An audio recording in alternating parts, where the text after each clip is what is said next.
how this question looks like. That's all.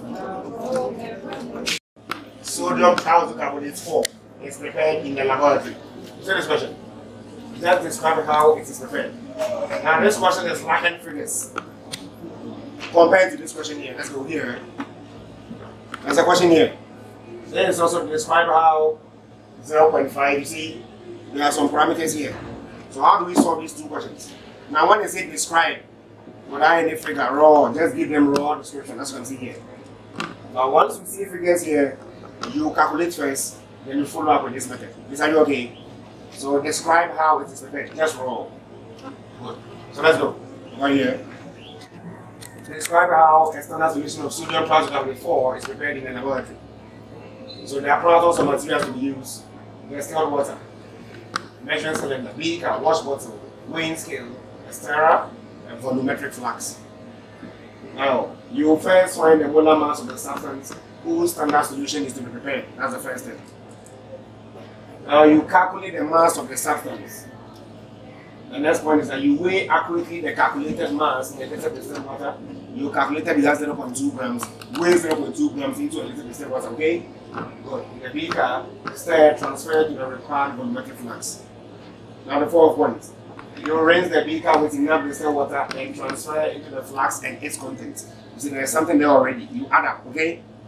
Good. Now add enough distilled water and why to reach the volumetric flask into the volumetric flask to reach the required mark. You see you have done everything. Now it's around 400 instead of 500. You say top it up with water to get to the 500 mark. Are you okay? Not just any water, but distilled water. Okay? Calculate the cork or stopper and shake well to obtain a uniform solution. Cork. Stopper it, right? Stop it. Or shake well to obtain the solution, right? You have to shake well. So that everything will just mix up. Right. Okay. There is just raw like that. What you can even remember? Let me demonstrate this one. You can just consider this as maybe you have some boys, about 20 boys on the field playing football. Then you have been assigned to prepare a meal drink for them. Right? Now what do you do? So they say find the molar mass of the substance whose standard solution is to be prepared. Okay. So you getting the idea of doing a meal drink can be your molar mass. Okay, how to prepare a meal drink, not ice skating, right? Now you calculate the mass of the substance. Now you take money from the packet, right? Then you try to buy maybe 400 grams or 800 grams for the boys. Okay? So you calculating the mass of the substance is you removing the money, right? Your money will show your calculation. Your money can calculate what you can buy from the shop, right? Good. Now, you weigh accurately the calculated mass. Before they give you the money from the shop, your money will be taken. So your money has been weighed. Okay, this money can just buy one. Take one and go. This money can buy two. Take two and go. Hope you are getting it. Look at this part. When you get to your kitchen, they ask you to use a bucket, right? They give you a bucket, standard bucket, big one. You get your kitchen. Will you pour your Milo and your sugar directly to the bucket and try to prepare it inside? No. I think the best thing is that you get a small bowl. You get a warm water, you get a sugar, you try to mix in that small bowl. You mix everything, whether 800 grams, all the sachet or all the things, right? Uniformly. And when you finish everything, I mean mix uniformly. And you transfer it into the buckets, right? You don't try to mix in the buckets because some will get stuck under the buckets. Nobody does that, okay? Now, after you transferring that into the bucket, that small bowl, will you still have some little residues inside? Okay, now when you pour water inside and you rinse, you throw it away. What will you do? You add it again. But what if you are very rich? Why can't you just pour it away? No, you don't have to pour it away. You have been asked to prepare one bucket. They gave you measurements. Do you know that if you pour it away, you have reduced the number of moles of Milo going inside? So you have to pour it back. It doesn't matter whether you are rich or not. That's foolishness. So you pour it back, right? After you pour it back, you rinse, like go again, you pour it into the bucket again, right? Now you are supposed to prepare a full bucket. Now you realize that what you have prepared is just halfway. You taste with the sugar, there is milk, everything is okay. Now what do? You top it up with water to get to the brim of the bucket, right? You can shake or you can stir. Having to prepare your Milo drink is similarly. Weigh accurately the calculated mass into a distilled water in the beaker, stir, transfer into the required volumetric flux. Now rinse the beaker with enough distilled water because you may have some inside. Now you add it to the flask and the contents. We are rinsing the bowl and pouring the residue of Milo into what? The buckets. Are you okay? Now add enough distilled water to make the mark. Why? I've been given a target. Prepare 1 bucket. If I just have, I have to top it up with water. Because the sugar is too much, the milk is too much. I just need to do what we call what? Dilution. Are you okay? The water we use is not just in the water, but distilled water. Okay? Now I stir, I shake. I'm going to prepare your solution. That is the concept of standard solutions. Are you okay? So if they ask you to outline the stages used in the creation of standard solutions, that is what you have to do. Now let's see the application here. Describe how you and your teacher, if you didn't do that with your teacher, use common sense and write something, right? Okay, then describe how you or you and your teacher, or how you saw somebody prepare 0.5 molar potassium chloride in 500 cm of water to form a solution. Right? A solute plus a solvent gives a solution, right? If I put sugar in water, I'll get sugar solution. Are you okay? Good. So the method. First find the molar mass of the substance to be prepared. Do you remember? So that's the first thing I have to do. I have to find the molar mass of the substance to be prepared, right? Find the molar mass. That is the first step. So when they say describe how you prepare, you don't tell the marker find the molar mass. Find the mass. Are you telling the marker that no, you should find it? Are you okay? So this question is quite different from what we read, okay? This one contains figures, you have to work out. So the molar mass of what? Potassium chloride. So I have potassium here, 39. Chlorine is what? 35.5. Let's go. 39 plus 35.5 complete.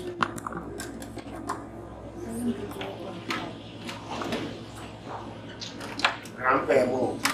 Now what is the next step? The next thing is to find the what? The next step, calculate the what? Mass.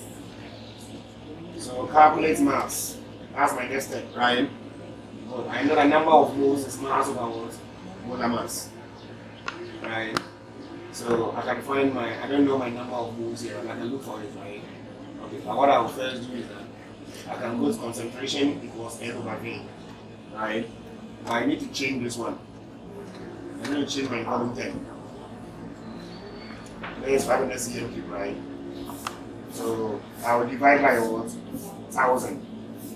Then I'll get 0.5 watts decimeter. So concentration is what? 0.5. Do you know that this capital N is not molar mass, it is molarity, molar concentration. Anytime dilution takes place, you see this, right? Then you have number of moles and you have a volume of what? 0.5. Now cross multiply, what are you going to get? 0.1.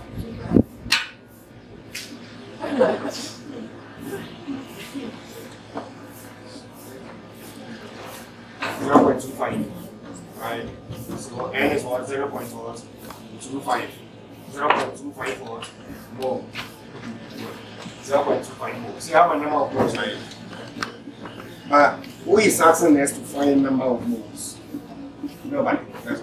The question asks us to solve, or we are finding mass. But I need my number of moles in order to get my what? My mass. So let's see that. Good. So I have number of moles is mass over what? Molar mass, right? Mass over molar mass. Now my mass is what? Number of moles by molar mass. Do you believe that? Number of moles is 0.25 by molar mass 74.5. Okay. 74.5. Now what is my mass? 18.6. 18.63 grams. Now let's go. Now what is the method saying? The method said 0.3. You start from there, right? So I'll pick my preamble from the question. They say briefly. If it's not briefly, you have to align everything 4.3. Okay, briefly.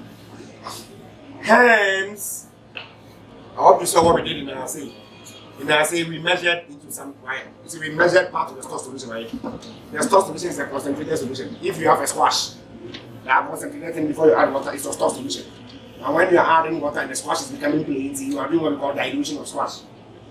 Good. So when you are doing Assay, you measure. Maybe you get this into this and you top up, right? Good. So here, standard solution, you weigh. I'm talking about mass here. How can I get it? Hence, to prepare, you start the variable from there, 0.5 molar KCl in 500 cm cube. See, the volumetric flux is in cm cube. Now, when I was working, I have to change it to dm cube, right? Are you okay? Of solution, comma, weigh the calculated mass. This is your mass. Weigh 18.63 grams of KCl into what? A little distilled water in a beaker. You see that? In a beaker. So in a beaker, okay, that's 0.3, right? You stir. So you stir. You transfer into the required volumetric flux, right? Transfer into required volumetric flux. Okay, now what do? You top it up with distilled water, right? Top it up with distilled water to reach a 500 centimeter cube, right? If it's 1,000, we have quoted, right? They say prepare to 500, right? To reach the 500 cm cube mark, right? Shake water to obtain a uniform solution. That's all. You understand? So welcome to Standard Solutions. That is how we go about it.